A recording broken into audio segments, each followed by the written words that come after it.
Life is a series of unscripted experiences that forge us into unique individuals.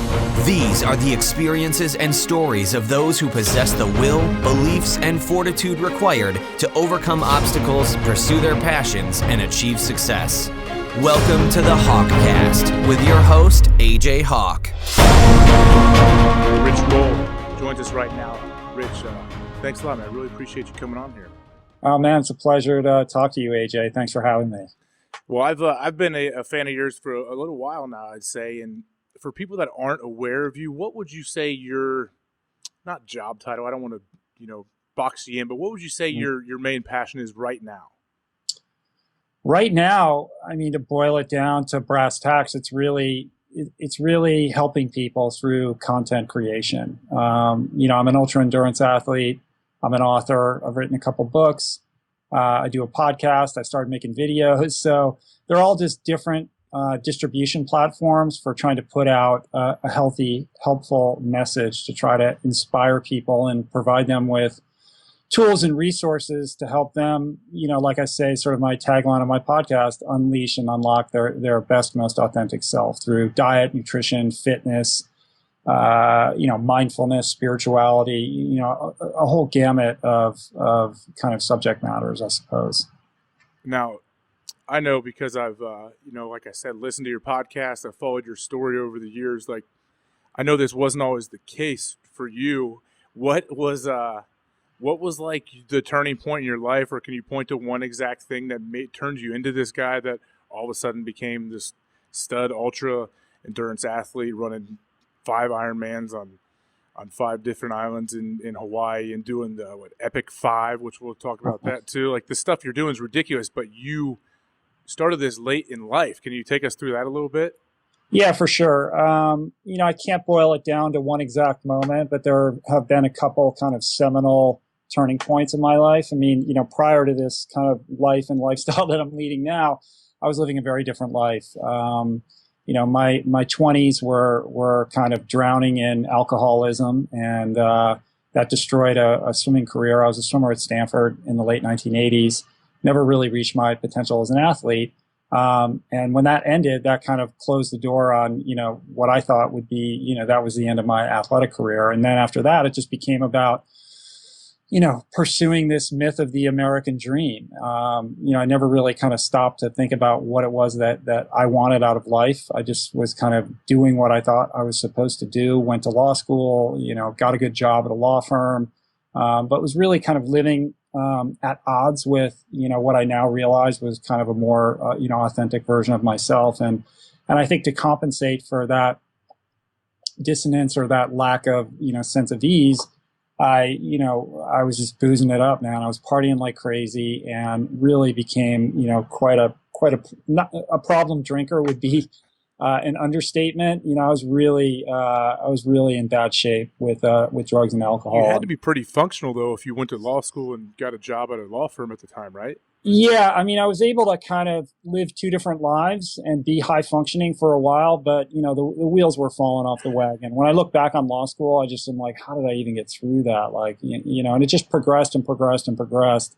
But I was always able to kind of clean up and get the job done when I had to. But at the end, I was drinking vodka tonics in the shower in the morning and crashing cars and getting DUIs and, all kinds of mayhem and chaos and trouble and, alienated my family, and it was bad. And so I guess the first seminal moment really was, that moment of clarity that you hear about with people in recovery, where I woke up one day and I was like, I'm done, and I went to rehab. I thought I was going to be there, maybe 20 days and ended up staying for 100 days. And that really was my first, step towards reconfiguring my life. And it was the first time that I really hit pause on my life and decided to take inventory of how I was living and what was important to me. And, it was many, many years of working on myself to get to where I am now. And, I think if you research my name on the internet, you can find a pretty neatly packaged narrative that makes it sound like it all happened overnight. But, it really happened back in 1998 is when it began. And that's when I started learning about meditation and recovery and, surrender and all these foreign concepts that I started to grapple with. And, I didn't immediately change my life. I mean, I started getting interested in spirituality and yoga, but, I was also, transferring a lot of my addictive habits over to food, and was just eating a lot of junk food and working long hours in the law firm and trying to repair all the wreckage that I'd caused as a result of my drinking and using. And, on an outside level looking in, I had a pretty good life at the time. I was a senior associate at a prestigious law firm in Los Angeles. I was on the partnership track. I was sober for a couple of years at this point. And I'd met my wife and was building a family. Like I was living that, prototypical American dream, but on the inside, like I was dying because I was still not living my life. I felt like I was living somebody else's life. And so I think the second seminal moment really was a little before I turned 40, when this kind of existential crisis that I was, having collided with a health crisis, when I had to pause halfway up a simple flight of stairs. Here I was 39 years old, not quite 40, 50 pounds overweight. I'd been in, I was world ranked in the 200 butterfly at Stanford, and still thought of myself as this, athletic, fit, swimmer guy. And, I couldn't even make up a flight of stairs. I was winded and out of breath, tightness in my chest, and really fearful that something seriously, was wrong with my health. And that was kind of a second wake up call, that was very similar to that day that I got sober, where I realized like I needed to make some changes, and that those changes were going to have to be swift, specific, and pretty immediate. And that's really that was the crucible that kind of set in motion this next phase of my life, of really getting into health and fitness, and pushing the boundaries of athleticism, and also trying to realize my potential as an athlete, because I had squandered it, in college. So I know you talked about, you've said, a million times about that moment when you were on the stairs and you had to pause, and that was kind of like the light bulb came on in your head, whatever you want to say, and you realized you needed to change your life. What was it? Literally like halfway up the stairs, you're out of breath, and you just had like an out of body experience, and you look down at yourself thinking like, what the hell is happening right now? Yeah, I mean, it was like time slowed down. You know what I mean? And I don't want to be overly dramatic about it. And, I've told the story so many times that I start to go, is that really what happened? Like, is my memory really in check? But yeah, I mean, it was a moment where I really was like, it was like everything flashed in front of me. And it was so similar to that moment that I got sober. And I think that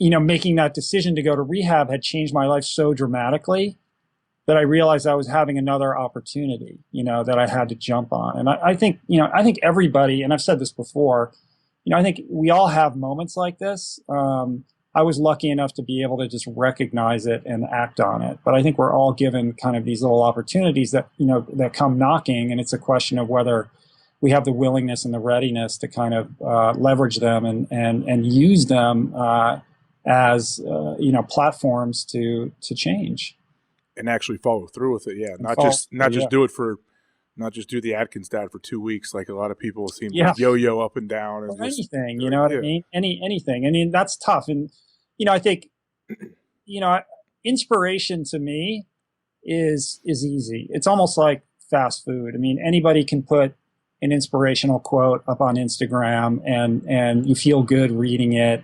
You feel good putting that kind of content out. But, is that really impacting people? What is it that actually gets people to change? And I was in pain. I was able to change because I was in enough pain where living, any other way really just didn't seem like an alternative that was bearable at the time.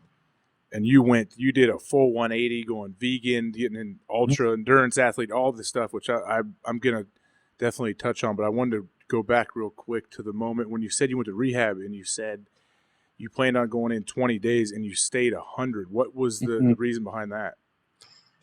Well, it wasn't my plan. I was like, I got to get back to my job. You voluntarily went, right? Or did you have like an intervention? I voluntarily went. Okay. I mean, it was strongly suggested that I go. Yeah. There was, law officers and judges and parents that, were telling me, yeah, it's an option. We're not court ordering you to go, but we think it would be a good idea. Did you go in expecting to get sober, or did you go in just expecting to go to please people?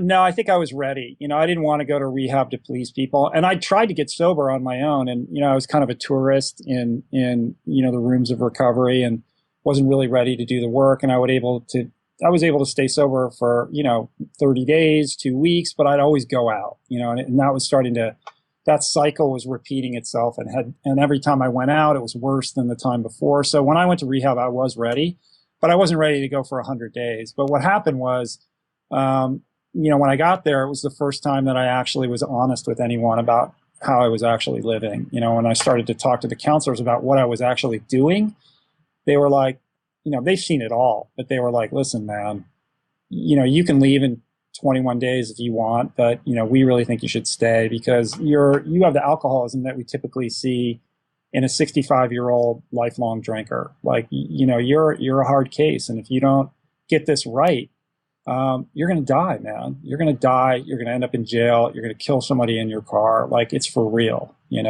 I got it. I was ready. And I think, sobriety or any kind of change, it goes back to what we were just saying. It's about having the willingness, and I was willing. I was ready to do whatever it took to make this change. And so, yeah, I mean, it's, we talk about rehab very cavalierly, but the truth is, if you end up in a rehab, like, you got a serious mental problem, man. It really is like a mental institution. Did you ever, for some reason, the whole rehab conversation is really interesting to me. I follow and listen to a lot of different comedians podcasts, and a lot of those guys, as they get older, they've gone to rehab and they've sobered up and they've gone through like the whole gamut of living it for 40 years, and they basically had to get sober. Said they would have died, and for some reason, just it's really. I'm curious about the whole process of like, did you ever see any, looking back now, can you look at yourself like in high school maybe, or even younger than that and see like, wow, I even had an issue back then with alcohol? I didn't start drinking until I got to college, really. So I didn't have I can't identify anything in high school, but I think the character traits are just, in my genetic makeup, really. I mean, I was a loner kid. I had difficulty making friends. It was challenging for me to connect with other people. And, you hear this in recovery a lot. Like, I just felt uncomfortable in my own skin. And when I discovered alcohol, it was like this warm blanket wrapping around me, and it seemed to solve every problem that I didn't know that I had. Like, I just couldn't believe how miraculous it was, and I was able to talk to girls and crack jokes and go to parties and do all these things that I never felt comfortable doing before. And so in many ways, it brought me out of my shell, and it kind of kickstarted, me developing some social skills, and it helped me. It worked until it stopped working, but it stopped working. And when it stopped working, it got dark. Did you jump in full go? I mean, if you didn't start till college, obviously that's pretty late compared to most kids. Did you jump in full go right off the bat, or was it a gradual increase? It was gradual, but, I was the guy who was always the last guy to leave the party, who was like, drinking, keg beer that was sitting around, like the half-filled empties with the cigarette butts in it and stuff like that. I was that guy. I was always the guy who kind of made a fool of himself because he got too drunk. And when you're in college, like, you can get away with that stuff. Like, it's just all fun and games or whatever. It started getting, then I moved to New York City, and things really heated up when I got there, because that's like Disneyland for alcoholics. And then I moved back to California and started, getting behind the wheel and driving drunk. It was a disaster for me. I mean, now how many years sober are you? Whoops, I lost you there. Oh, you there? Yeah, can you hear me? I went to rehab in 1998. I would have basically 18 years, but about 5 years ago, I had a one-day relapse, so I had to reset the clock. Oh, gee, what happened there? I talked about it on my podcast. Oh, okay. It was I was in Hawaii. I just DNF'd at Ultraman in 2011, and had put my whole year into preparing for that race, and was just fitter than ever and ready to go. And things just didn't go my way. And I think I underestimated the level of disappointment that I had. And I was with my family, and we were in Hawaii and on the beach, and I found myself by one of those outside bars at a nice resort. My family was down the beach, and suddenly, having a beer sounded like a good idea, and I got about 5 beers in my belly before my wife came back, and it was pretty clear that there was a problem. And that night I was in an AA meeting. So all in all, a pretty lame relapse. But, a lot of people go out and they don't come back. And, it was I actually think it's really helped my sobriety in the long run, because it was such a blow to the ego. Because at the time, I thought I had it together, and I was somebody who had accumulated quite a few years of sobriety and was somebody who was kind of looked to as somebody who understood how to get sober and stay sober. And it really helped me realize that it is one day at a time, and that it's a disease that is doing push-ups while I sleep, and something that I have to be vigilant about. And, recovery is and has to be and shall remain my number one priority. So is that something like daily that you have to, I know you're big into meditation and obviously this crazy healthy lifestyle. Is that almost like your new addiction? Which part of it? Just everything. Like, or I mean, that's what I mean. Is that part of your? I know a lot of times. Tell me if I'm wrong. They say a lot of addicts will they try to take whatever that addictive behavior is and turn it into something else. That's why you hear a lot of addicts will say that they gained a bunch of weight. They drank 400 Diet Pepsis or something a month, and they always like turn it to something else. And the key seems to me like it's turning it to something healthy. Yeah, or quelling it. You know what I mean? It's sort of like the analogy I use is it's like a water balloon, and you squeeze a water balloon, and then some, part of it pops up, right? So if you're not in check and you're not balanced and you're not like taking care of yourself, mentally, physically, and emotionally and spiritually, then something's going to pop, whether it's gambling or porn or shopping or binge watching television or whatever it is. Anything can be, a reciprocal for an addictive behavior pattern. And, a lot of people say to me, well, this crazy ultra endurance training and racing that you do, well, that's just a manifestation of your alcoholism. Like you just go in full bore. And, it's easy for me to just dismiss that. But, there's truth in that. I'm a person of extremes. I gravitate towards extremes for my betterment and for my demise. But I think the difference is, like you said, trying to channel, that sort of compulsive energy into something that's healthier while also trying to be, balanced about it, as balanced as possible. That's interesting, man. I think it's pretty cool. I know you said you talked about on your podcast how you had a slip up 5 years ago. Yeah. Was it something did you have to think about it in your mind? Like, should I even go public with this, or should I tell my family? Like, was there guilt in that?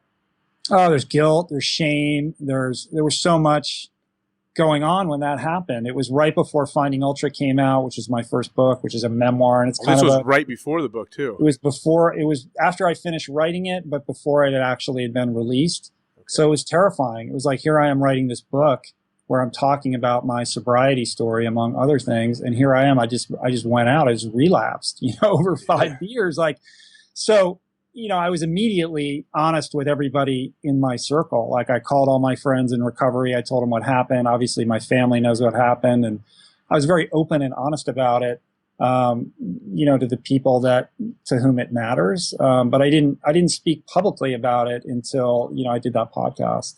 And it's frightening. It's frightening to be vulnerable and to expose yourself, but, you're only as sick as your secrets, and those secrets or those things that you're ashamed of, they can't survive the light, and when you shine a light on them and you can get to a place where you can comfortably talk about them, they lose all of their power.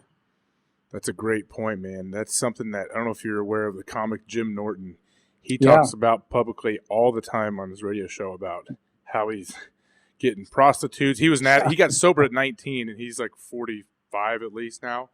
And so he's been sober a long time, but he talks all the time about his sexual addiction, and the stuff that he shares is unbelievable. Like, it's so next level. Oh God. He talks about he talks about like hiring transvestites, all this stuff. And he says, he's like, well, I got nothing to hide. Like, people think they can extort me or like a prostitute thinks she can put a picture out that I send her. He's like, oh, there you go, honey. Good. Maybe it'll make me more famous. Like, he's not scared of his skeletons or his demons, I guess. And it's true. He makes it very entertaining, but like, there's nothing you could put out there on him that would like embarrass him, I feel like. Yeah, and it's really powerful to just stand in your own truth, you know, and to own it and be comfortable with it, with all its blemishes and pimples. You know, I think that's a really, it's terrifying, especially for men, to, you know, ponder that. But the truth is, if you can do that, it's a sense of tremendous freedom. It has to be for him, and it's the guy that has no vices, or the guys you got to be scared of. The guy that looks perfect on the exterior, like his whole life's together. I forget. Yeah, you're like, something's up with that what's dude. What's the politician's name where his life came crumbling down? He was about to run for president. Gary Hart. No, the guy down south, and his wife had cancer, and he had the baby with the photographer. Oh yeah. I forget right now. Oh man, I don't know. There's a lot of people that are yelling at their screens, but yeah, he was his whole like perfect life, good looking dude, handsome, everything looks great, and then all of a sudden like his photographer lady had a kid, and it turned out to be his, and his wife ended up dying of cancer, unfortunately, because he had this like public persona, like everything's perfect basically. Right.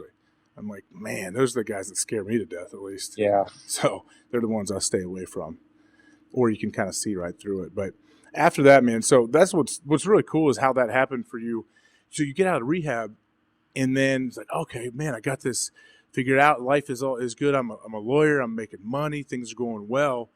And then 8-9 years later, you have this second kind of epiphany, you say, and you realize you're not living the way you want. And then, bam, your life takes off on an absolute roller coaster of just crazy success and of physical success, that like what you're doing with your body and how you're competing, but all this stuff you're doing now is so inspirational with how you're speaking. Like you said, your book, Finding Ultra, with the PlantPower Way was your other one now, and you turned full go vegan.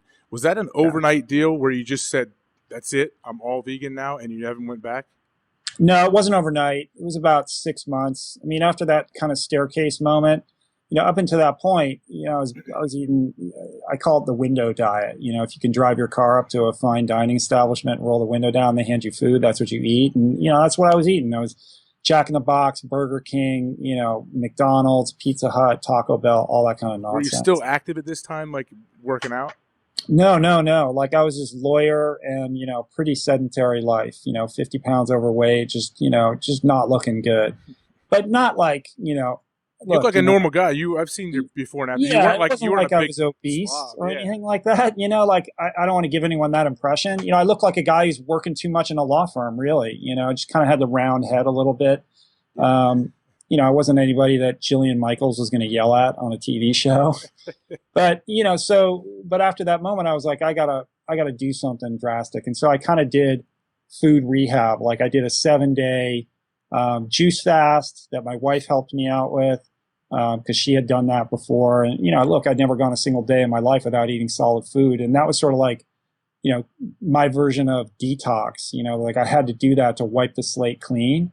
And that was an amazing experience because on the, you know, the first couple of days were horrible, but by the 7th day, I just felt amazing. You know, I just felt amazing. And I thought, how incredible is the human body, like how resilient it is. Because I'd abused myself with drugs and alcohol and horrible lifestyle habits and fast food and all that kind of stuff for so long. That in just 7 days, I could feel so dramatically different. And that kind of set me on a trajectory to try to find a way to eat that would allow me to feel that good all the time. And so I played around with a couple different kind of diets and was eating vegetarian, but I was like eating a really, you know, kind of junk food vegetarian diet. And I just played a whole bunch of stuff out over 6 months and nothing was really working and was at the end of my rope and, you know, just thought, this isn't for me. It's not working. You know, maybe I'm just supposed to feel lousy. I'm 40. And that's when on a flyer, like I just decided, I wonder what would happen if I just went totally plant-based. And, you know, I didn't do it with any expectations. I didn't really think it was going to work. I didn't want it to work, you know, because it sounded horrible and so restrictive.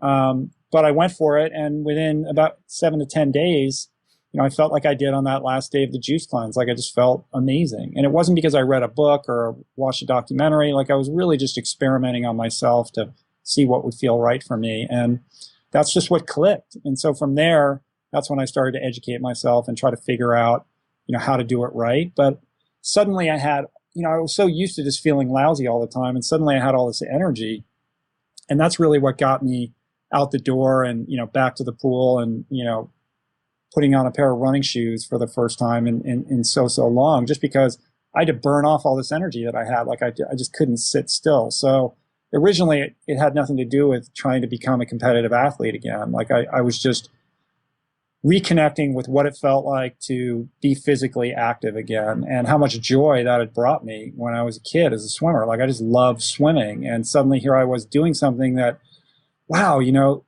I just love this as a kid. Like, why don't I do this anymore? And it really began from that place. Were you still practicing law when you took on this whole vegan lifestyle? Yeah, I was still practicing law. I was practicing law up until 2012, in different ways. But when I first adopted the vegan diet, I had left big corporate law firm life, and I'd started my own firm with a couple friends.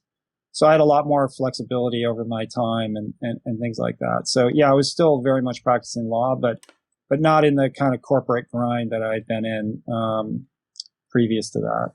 All right. And now you said your wife helped you with that first 7-day juice cleanse. Was she a vegan?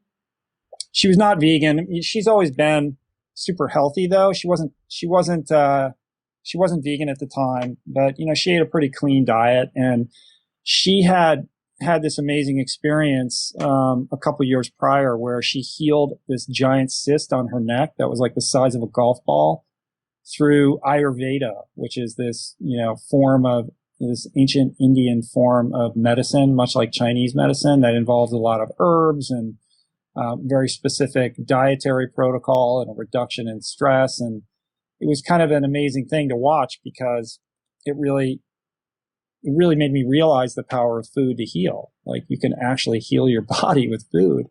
And so she was my resource, when I began. And she's vegan now, but, for the first 2 years, I would say she was vegetarian while I was vegan. And then she's kind of jumped on board, and now our whole family does it together. So all of your kids, you have 4 kids, right?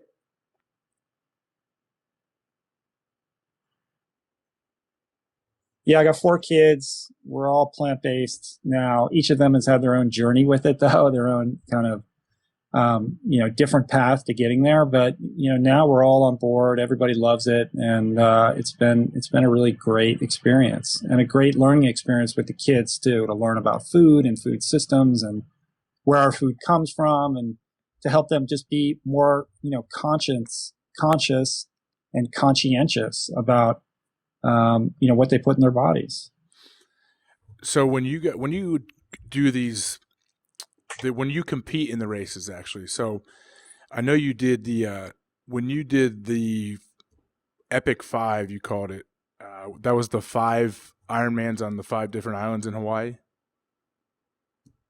Right. Correct. Is that something you did was that just you and your buddy doing that, or was that an actual race against other competitors?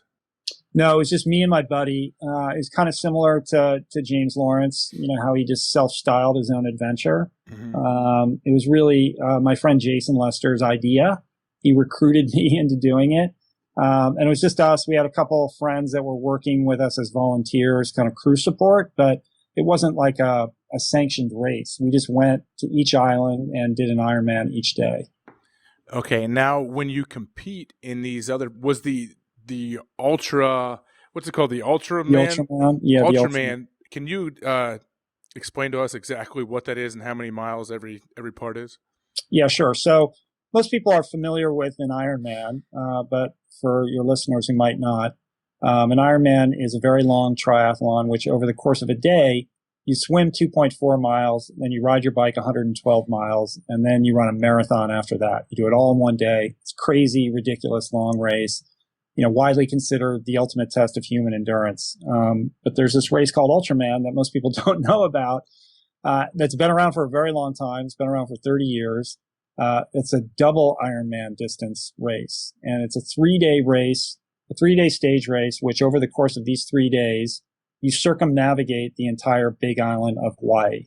It's 320 miles total. And the first day, you swim 6.2 miles in the ocean, and then you ride your bike 90 miles up to Volcano National Park on the Big Island.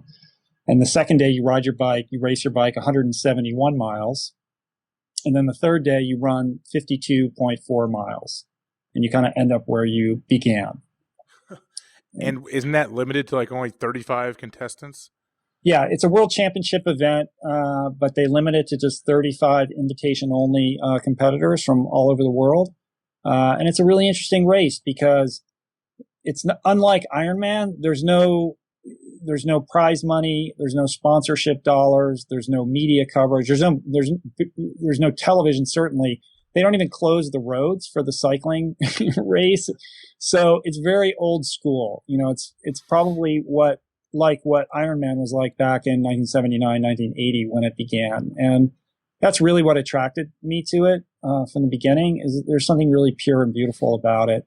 And despite the fact that it's a world championship event where certainly there's world-class athletes vying for the podium, the most important thing is that everybody who participates in this race, including the crew members, have this incredible life transformative experience as a result of, tackling this challenge. And I've seen it firsthand.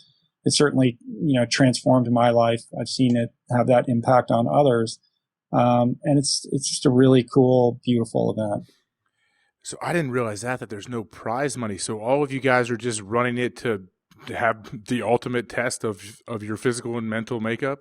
Yeah, for the love, man, for the love. Wow, that's a true, you guys are true warriors when it comes to that. I didn't realize the whole prize money thing. That was going to be my follow-up. Like, oh, how much does the winner get? So how many times have you done the Ultraman? My first time was in 2008. Then I did it in 2009, and then 2011 was the time that I made the attempt and had to pull out of the race. But my best performance was in 2009. What place did you get then? I got sixth place in that race. It's kind of an interesting story. I got out of the 6.2 mile swim with a 10-minute lead on the next person and held that lead to complete day one with a full 10-minute lead on the whole field. Which was pretty exciting. I was 43 years old. I'd been vegan for like 2 years at that point, and I was this corporate lawyer in my mid 40s with a family. It was just the weirdest thing. That like, what am I even doing here? Let alone like winning this race. It was just so crazy. I mean, it was definitely one of the highlights. It's probably the highlight of my athletic career. But on the second day, about 30 miles into the bike, I crashed pretty badly. Tore all the skin off my left shoulder and my left knee, and banged up my knee pretty badly, and broke my pedal, and really thought I wasn't even going to be able to finish at all. With a broken pedal, it's impossible. But a crew member from another crew had an extra pedal, exact same model that I needed, put it on my bike, got me going again, and I kind of soldiered through that. And was able to kind of, run the 52.4 miles the following day on a wobbly, swollen knee. But didn't make it on the podium, but was still able to eke out sixth place and be the fastest American that year, which was really exciting and great, and kind of remarkable from where I had been, just a few years prior. And people say to me,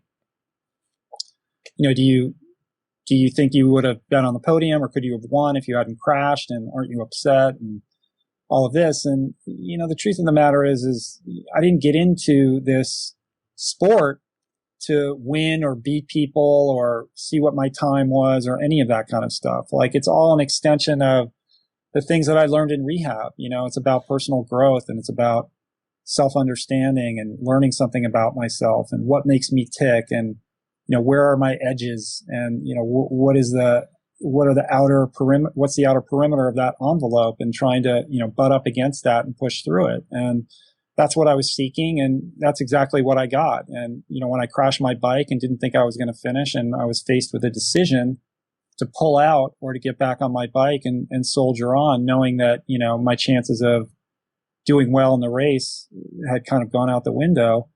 It's those decisions that really reveal character and tell you who you really are. And, I learned a lot about myself in that race. And so I really wouldn't change anything about it. So, man, that's like something I talked to James Lawrence about too. Like, I asked him, did he find his limit of physical and mental, like, pain and anguish that you can go through. And I mean, I don't think guys like you ever can reach that limit. Did that race after you hurt your knee? Did it almost like, what was the feeling like when you finished and like you said, 6th place? Did you feel like you were absolutely unstoppable after that and you could do anything? Yeah, I mean, not immediately after, because you're such a devastating disaster and a wreck for like a week after that race. But yeah, it's very empowering. It really puts limitations in perspective, because just a couple of years prior, the prospect of doing anything, seemed impossible to me. And yet here I was doing something that was so, beyond anything I would have ever comprehended was within my, power to achieve. And it really helps you, in other aspects of your life, question and challenge, the limits that you put on yourself. Because, the biggest barriers towards anybody achieving their goal is usually themselves. It's the limits we put on ourselves. It's the stories we tell ourselves about who we are, and to be able to go through something so grueling and enduring and come out the other side. I mean, this as an athlete, right? Mm-hmm. It's the value is in the experience and the journey of getting there. Like if you could just suit up at the Super Bowl without having to put in, the training and everything that you've had to endure to, be the player that you are, it wouldn't feel like it meant anything. You know what I mean? It's looking back on the journey of getting there and all the sacrifice that you had to make to do it that really gives it its value. I agree 100%. It's true. Where if you don't work for it, if you don't know how bad it sucks to lose, you don't know how good it feels to win, obviously, which with the endurance racing stuff that you're doing, that's a poorly worded way to explain it. But like how I would at least relate it to myself would be, I remember in high school how ridiculously hard our workouts were. And starting in the summer in June and July, when you're 14 years old, going into my freshman year, workouts start at 5 a.m. all June and July, where we go and just kill ourselves in the weight room for 3 hours and then go down to the track and they run you to death for 3 more hours. And that's just like the off-season work, basically, before the 3-a-day practices start in August. And it's just, I remember after each year, and especially after my senior year in high school, I have 2 older brothers that went through it as well. You think you're unstoppable. You're like, hey, if I can do that, nothing compares to that, where nothing will be as hard as that of what I did, not only physically, but mentally. I mean, going to bed every night knowing I got to get up at 4:30 and go bang my head off with these guys for 7 hours of practice the next day. And when it's 900 degrees out and humid, like that's a tough thing as a kid, especially. I remember going to bed every night thinking about, and when you come through it though, it's like, man, you can do anything now, you feel like. Mm-hmm. Yeah, and when your career is in the rear view, those are the times you're going to remember most fondly. You're probably going to think back on those times, with a lot more kind of vivid recall than even, a lot of your games. Yep. You hit it right there for sure. And guys that you went through that with, you get together and you can talk about it and talk about specific events, and they're funny now, and it's really fun to talk about. It was brutal as you're going through it, but you grow so much and you become so much of just a better human for doing those kind of things. And I have 3 young kids myself, and I'm always wondering how, without pushing them, obviously I want them to be, go through something, whatever it may be, sports, whatever it is, where they come through the other side like, man, it was really worth all that crazy work and the crazy anxiety they may have had going into certain events, things like that. Like anything that's good is tough to do. That's for sure. I mean, it's for sure, pretty simple. It's pretty simple. And you're definitely testing the limits when it comes to that. But to transition into your podcast, first off, I'm a huge fan. I actually just finished your episode. You had Russell Simmons on. And that was great. And he's another vegan, lives the vegan lifestyle. And he's been talking about meditation and trying to get that into schools and yoga and everything. You guys had a really good rapport, I felt like. Where did that when did your podcast start, and how did you start it just out of curiosity to speak with people, or how did you go into that? Yeah, it's a great question. I mean, first of all, thank you. The Russell interview he's a tricky cat. You know what I mean? Top page of iTunes, by the way. Yeah. Top banner, I should say. Yeah, thanks, man. It was fun to do the podcast with him. He's slippery though. That was not an easy interview, man. He's all over Oh the my place. gosh! But, Like I was when I was listening, I'm like, well, this is a bit different from the other podcast guests that Rich has yeah, had on. yeah, for sure. You did a good job with it, though. Oh, thanks, man. Yeah, I started the podcast 3 years ago. And when I started, I mean, what happened was, when I was training for all these races, there's so much alone time. Like I would go out for these 7-8 hour rides or 4 or 5 hour training runs. And, I can't listen to music the whole time. And I needed something to occupy my brain. So I was listening to audiobooks and, I just fell in love with podcasts. I just became a huge fan of the medium. And had often thought like, oh, maybe I could do something in this space, but, never really got it together to do anything. And our family was living in Hawaii for a period of time, back in late 2012, early 2013. We were living in these yurts on an organic farm, having this unique experience. And I think I got a little bit of island fever, like I was feeling disconnected. And I thought, I'm going to figure out this podcast thing. And I just started. I put up an episode. I didn't know what I was doing. I didn't do it right. I didn't have any of the strategies in place or anything like that. I just gave it a shot without any expectations, and haven't missed a week since. It started off really small and slowly, and it's just grown and grown and grown, sort of just progressively. Like it wasn't kind of any overnight thing. But it's been incredibly gratifying. And, initially, if you had told me I was going to be interviewing people like Russell Simmons, I would have said you were insane. I didn't do it really. I didn't do it as a networking tool to meet people, but it has turned into, an amazing way to connect with people. And I love doing it. The people that I sit down with become my friends. I feel very connected with them. And as you know, from doing a podcast, it's a very intimate thing. Like you really get to know somebody. And I think it's really special, and the fact that I'm able to have these conversations and share them with people and they find them, helpful or inspiring is just, super, super gratifying and amazing. And so it's just been an incredible journey. I love it. I love it. I'm sure you're having a similar experience.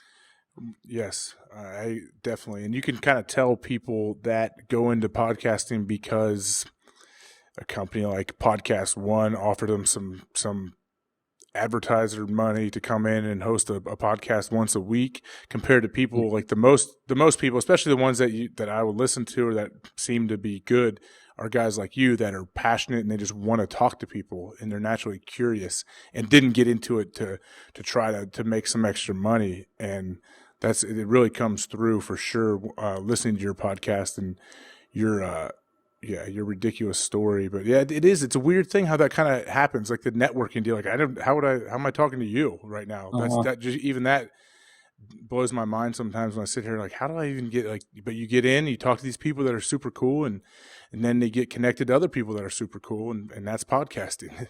Yeah. Well, it's like the greatest scam in the world though, because it gives you an excuse to call people up, Yeah. And you're offering them something. You're like, hey, I'm giving you, a microphone to help share your message to other people. So it benefits them, but it is a great way to get to people that you probably ordinarily wouldn't be able to. But hey, listen, Ryan Holiday, who I love and I think is an amazing person, emailed me and said, you got to hook up with AJ. And I was like, done, let's do it.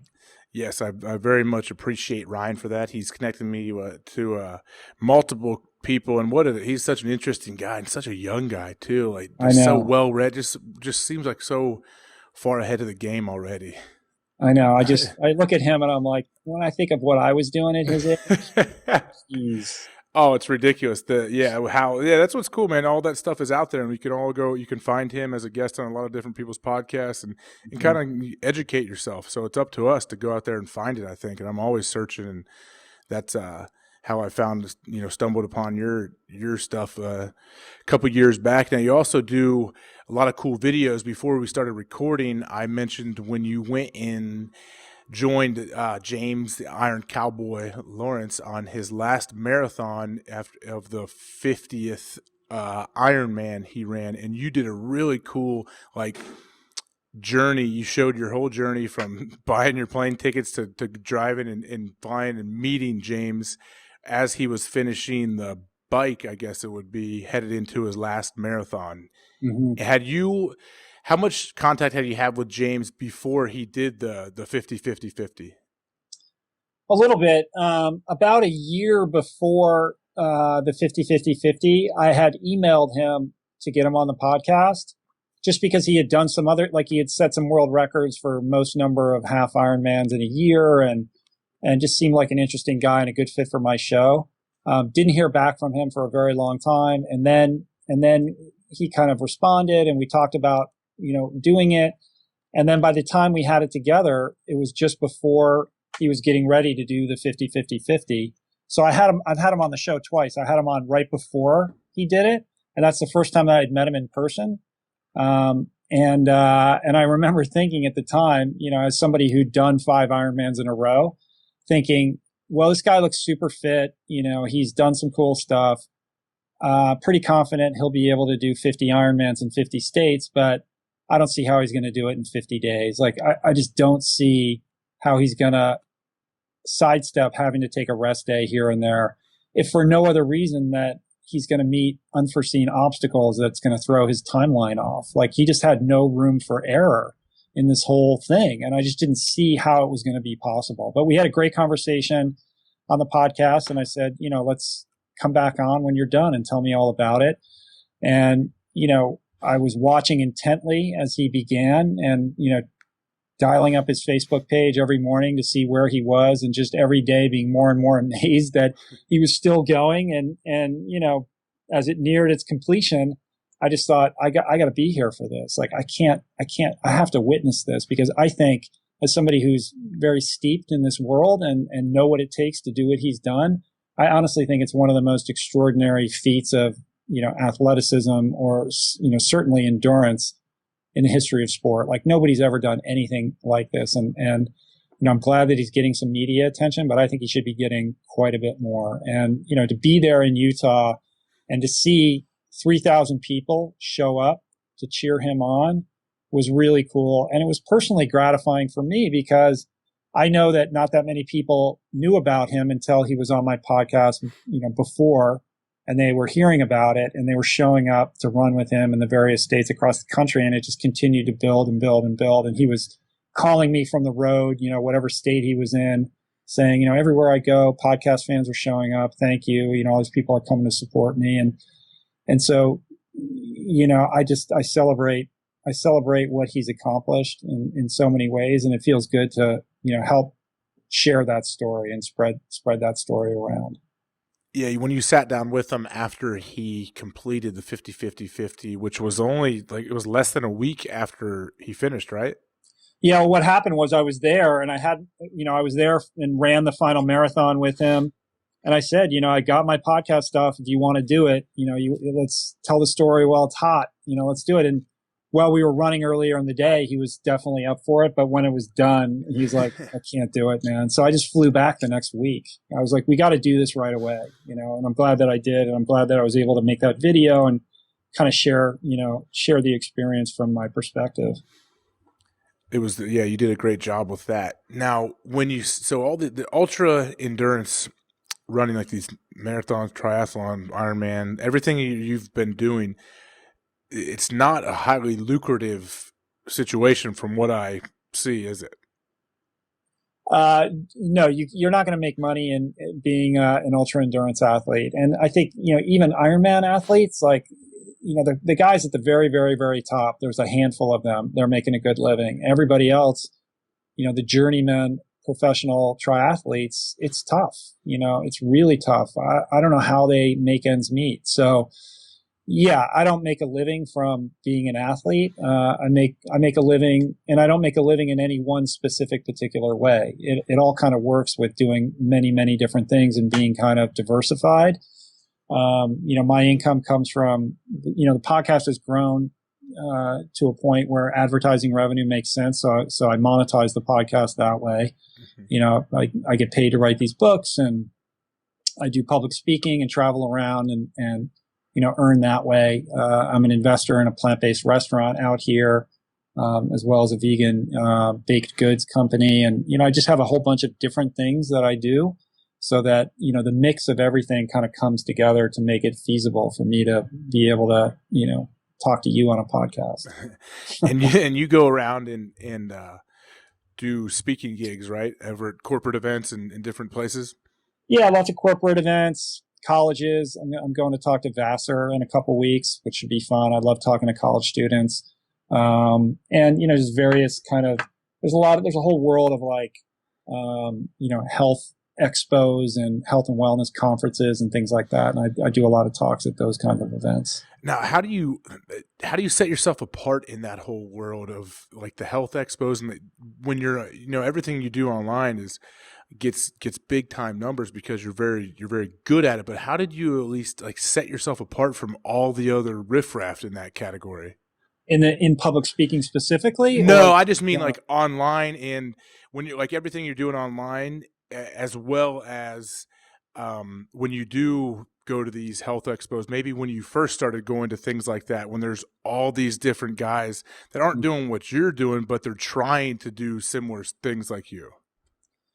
Yeah, I don't know. I never really thought about it. I mean, I think that at the end of the day, you have to be who you are. You know what I mean? And in everything that I do, I'm never telling anybody how to live or what they should or shouldn't do. I'm sharing my experience. And so nobody else has the experience that I have. I try to share that specifically in hopes that, within that, there are takeaways that can be helpful to people. But I've never tried to fit into any particular box, whether it's, the style of how I run my podcast or the public talks that I give. I mean, I could tell you when I began public speaking, I was terrible at it, but now I've done it so many times that, I've gotten better at it, just like anything else. It's by the doing that you figure out what it is. So I don't think I ever really put any thought into how I was going to distinguish myself from anybody else. I think it's just about being authentic and being real, and I think in this internet culture that we live in, whether you're watching a video or you're watching somebody speak or listening to a podcast, people's bullshit detectors are pretty finely tuned, and they can see a pitch, coming from a mile away. So I'm always just very cautious and trying to pay attention to, how real and authentic, I am when I'm giving a talk. Am I being as honest as I can be? When I'm doing a podcast, am I really present in this conversation? Am I really, asking the questions that I want to know the answers to? Like, that's all I know how to do. And I think if you focus on that, as opposed to paying attention to what everyone else is doing or trying to copy or mimic, ultimately you're going to be, better off. You answered it perfectly, I think, by being authentic. That's how you set yourself apart, I think. And you didn't sit down with a team of so-called experts to say, well, now what are we going to do to set Rich apart? How are we going to make his podcast different from all the other guys trying to claim they're vegans and whatever, and come up with like a whole 9-point plan? Because I think when too many people get involved and people try to do that, like you said, people can see that coming from a mile away, and you never even gave it any thought, which I think is a beautiful thing. You were just Rich. And you do things. You can. That's not to say that I'm not influenced or inspired by people. Like, when I hear Mark Maron, do an interview, I think he's a master. And so I try to, I aspire to be that good in how I interview people. So he has influenced me and he's inspired me, but, I try to be me. With videos, I watch Casey Neistat's videos and I'm influenced by him. I'm inspired by his filmmaking ability, but I have to be myself as well. So it's not to say that you operate in a vacuum or in a bubble, but you have to try to find a way to access what's unique about yourself, and I think that's the key. Yeah, it's a theme that comes up here a lot. It's just being authentic, and I love when people are authentic, and I respect it big time, just because you can see it. I mean, you understand it, and it's just a lot of people, especially with the internet, are not authentic, and they're trying to be someone they think people want them to be. So that's something that's just it's awesome to hear that for sure. And I think that's another reason why so many people are attracted to the work you do. But I'm going to let you roll here, man. You're a busy man. You're a father, a healthy living guy that's probably got to go run a marathon tonight before it gets dark. I wish. Yeah, but real quick before you go, what are your future plans like when it comes to Ironmans and everything? Are you still planning on competing? Are you still doing these? Like, what's the your physical activity like? Yeah, I mean, it's been pretty low key over the last year and a half. I still train every day, but I wouldn't say that I'm race fit. I turned 50 in October, so I'm contemplating, doing something cool or interesting around that because, I want to stay relevant with it. And I think it's important to show that, at 50 years old, you can still go out and kill it. But the truth is that a lot of the drive that I had to do the training, to do these races, was to answer these questions about myself. And I feel like I've answered them. And now what gets me excited is trying to find new and interesting ways to, create good content and be helpful to other people. Like that's what really excites me. And the training is so, it takes up so much time to be really race ready for the kind of stuff that I do. And if I do that, then, there ain't no podcast and, so, it cuts into everything else. So I have to do a balancing act of trying to figure out, how I can be most of service. And, doing a race is a way of being of service, just like anything else. But, I can't do everything. So right now, I'm working on a new book. I'm, always trying to improve the podcast. And, I've gotten really into making videos. I made this commitment to make a video a week for 2016, and I'm really enjoying that process. And those all, take time. And then I'm traveling and public speaking and all that kind of stuff. So, I'm staying fit in terms of a race calendar or anything like that. I got nothing on the calendar right now, but, that could change.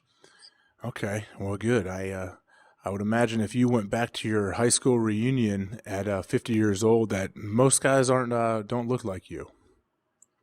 I don't know. I missed my reunion this year, so I can't speak from experience, but I can tell you that, I don't, it's funny because I think of myself as, I like to hang out with guys like Ryan Holiday, and I start to think that I'm their age, because that's how I feel. And then I'm like, oh man, I'm like old enough to be this guy's dad.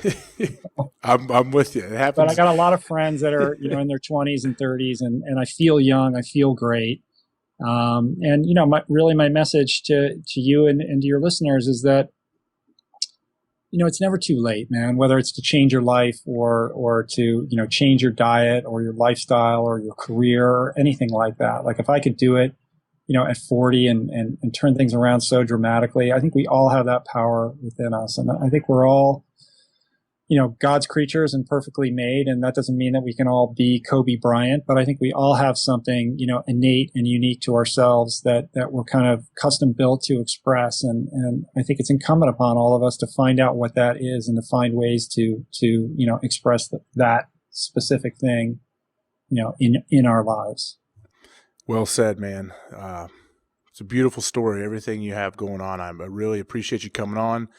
I will be following everything that, all your videos, your podcasts, everything going up. I'm sure everyone can find your stuff on your podcast on iTunes. What's your, if you want to give what the best place to find you, your website or Twitter handle, anything? Yeah, sure. richroll.com is my website. I'm just at richroll on Twitter and Instagram. And YouTube is, I think my username on YouTube is richroll66, but if you go to youtube.com/richroll, it'll take you to that page. And, pretty easy guy to find on the internet. And, that's about it. Well, great, man. You're a inspirational guy. I love what you've done. If you are the absolute living proof that it's never too late to turn things around. So thanks again, man. And, hopefully we will talk again in the future. Cool. Thanks so much, AJ. This was great. I really enjoyed it. And best of luck to you, man. Hey, thank you very much. You too. I'll see you. Bye. We're glad you could join us for today's conversation. After you subscribe to the show, head over to HawkCast.com or reach out to AJ directly on Twitter at @officialAJHawk to recommend future guests that will help us inspire people to keep talking. Thanks again, and we look forward to speaking with you next time on the HawkCast.